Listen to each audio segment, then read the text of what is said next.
Warahmatullahi wabarakatuh. Halo teman-teman, di sini saya akan memaparkan latar belakang dibuatnya laporan analisis surveillance kasus penyakit pneumonia di Dinas Kesehatan Kota Tasikmalaya dan kasus tertinggi di Puskesmas Cipedes. Nah, pembuatan laporan di latar belakangi karena pneumonia adalah penyebab terbesar kematian pada balita di seluruh dunia. Indonesia menduduki peringkat ke-6 untuk kasus pneumonia balita sebanyak 6 juta kasus.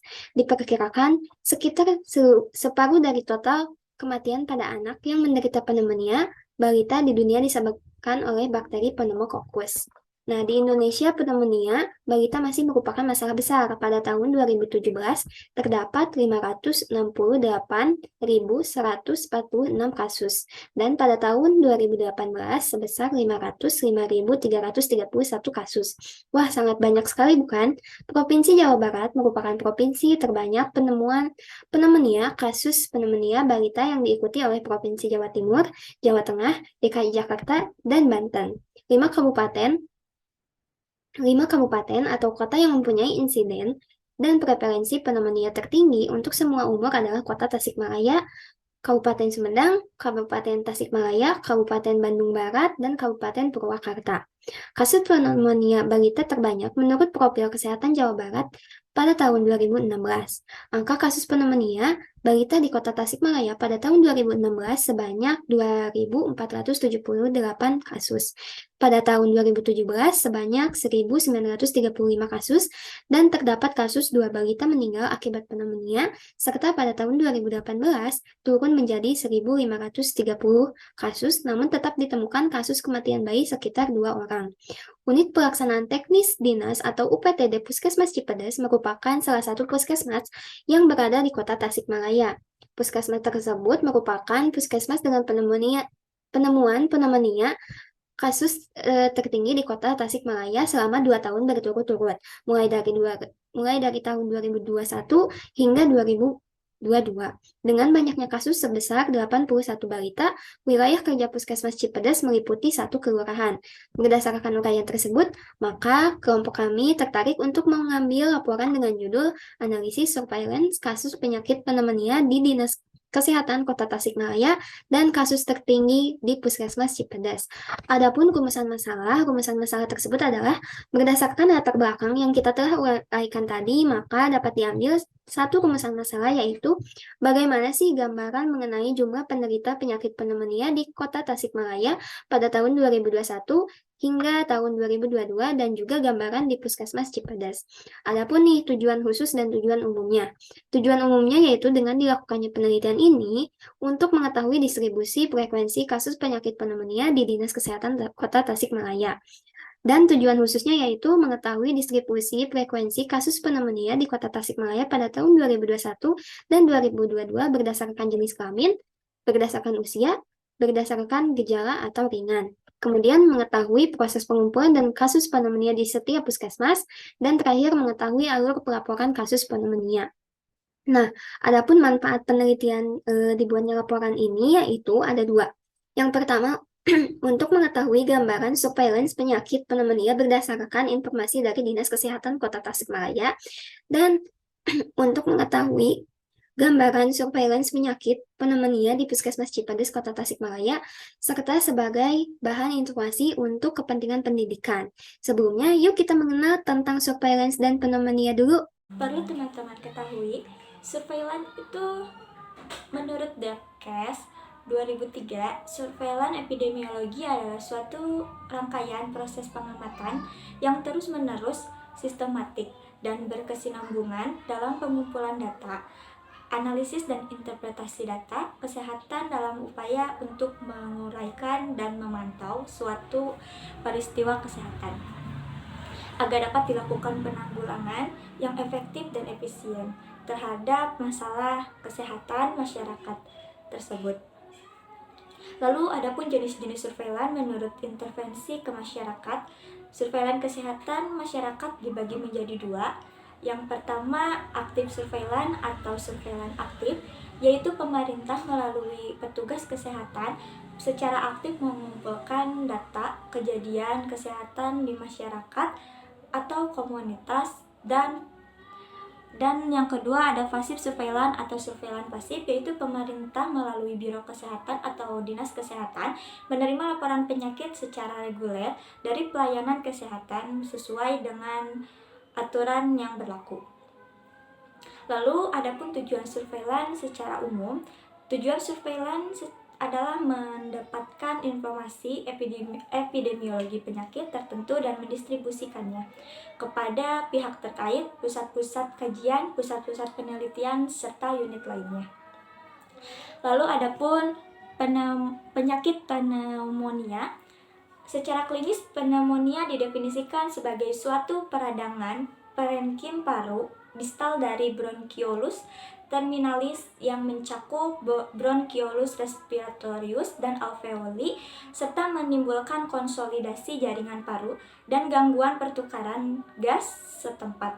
Pneumonia dibedakan menjadi dua, yaitu pneumonia community dan pneumonia nosokomial. Pneumonia komunitas adalah pneumonia yang terjadi akibat infeksi di luar rumah sakit.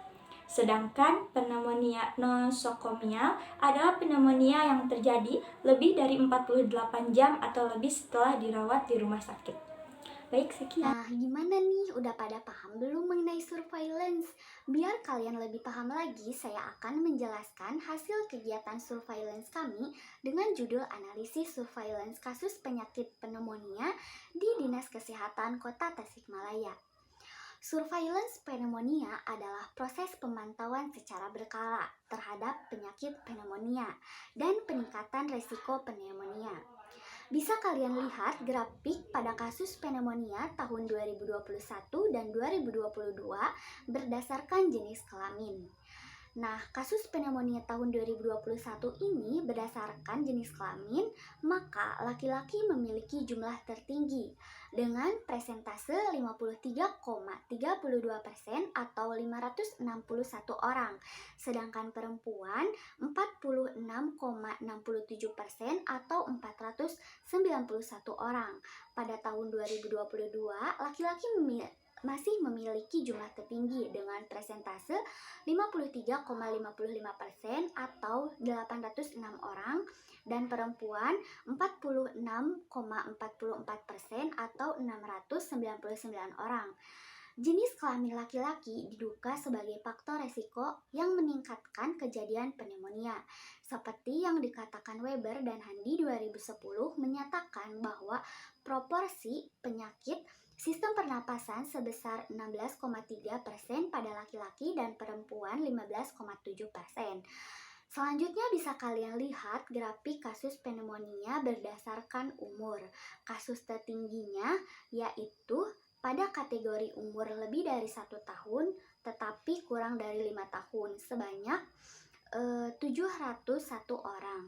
Dan pada kategori umur kurang dari 1 tahun, setengahnya dari umur yang tadi, yaitu sebanyak 322 orang. Dan kategori terendahnya yaitu pada umur lebih dari 5 tahun, sebanyak 29 orang.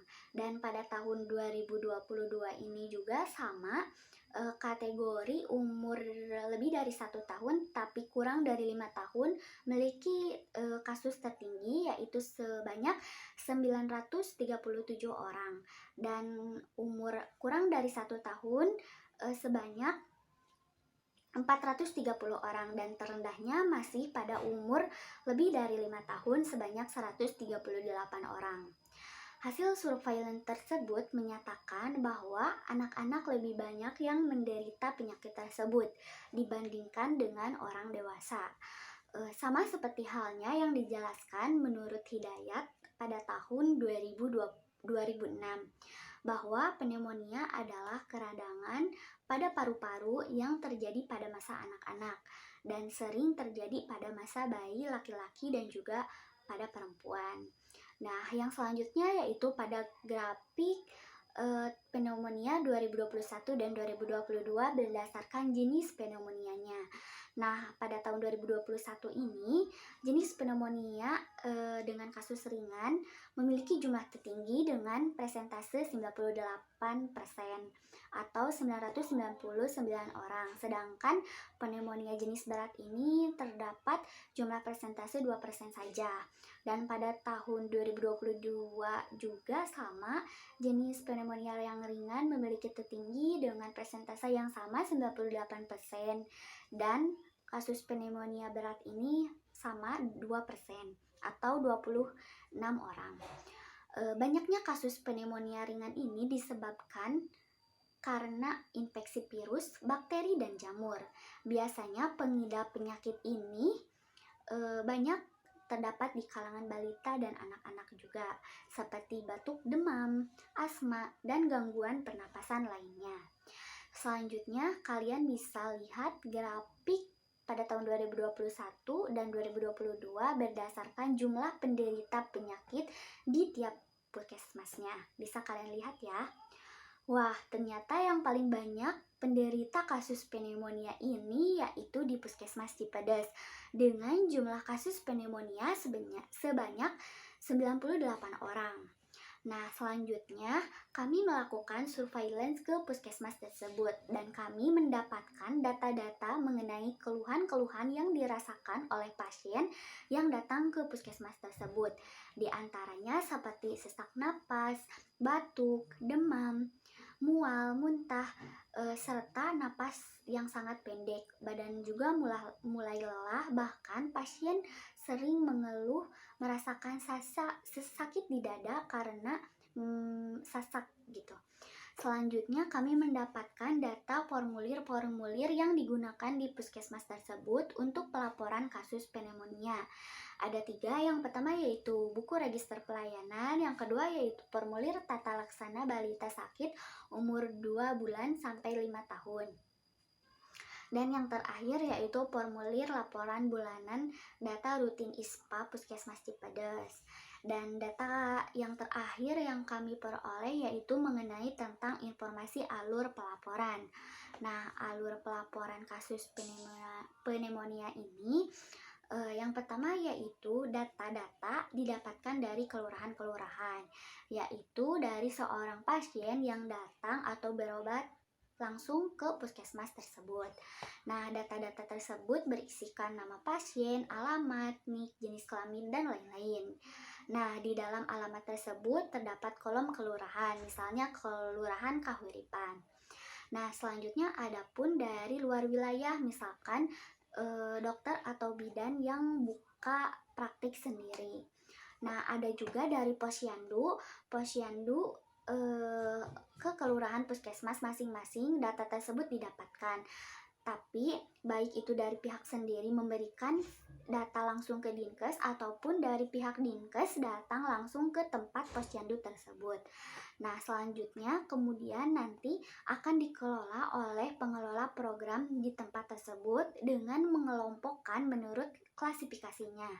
Baik itu per bulan, per tahun, dan kemudian diberikan ke Dinas Kesehatan Kota Tasikmalaya.